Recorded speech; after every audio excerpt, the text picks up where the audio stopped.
And welcome back to Physical and Health Education. Just going to scroll down to one of our last units, Social and Community Health.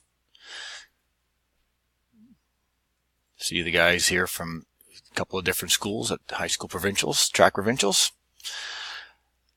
First couple things, first aid assignment, looking at some first aid things you may encounter, hopefully you do not, and what are some steps that I would do. Leadership. What does a good leader look like?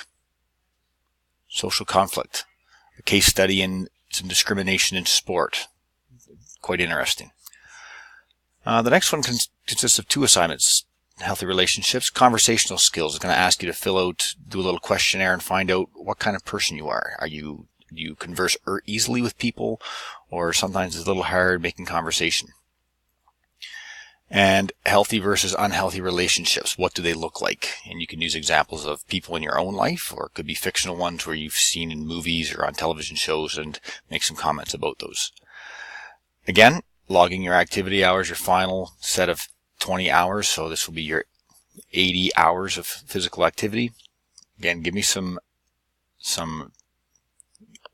reflection, short videos, pictures, coaches' signatures, all those things to help me see exactly what you're doing. And again, social and community health. Thank you.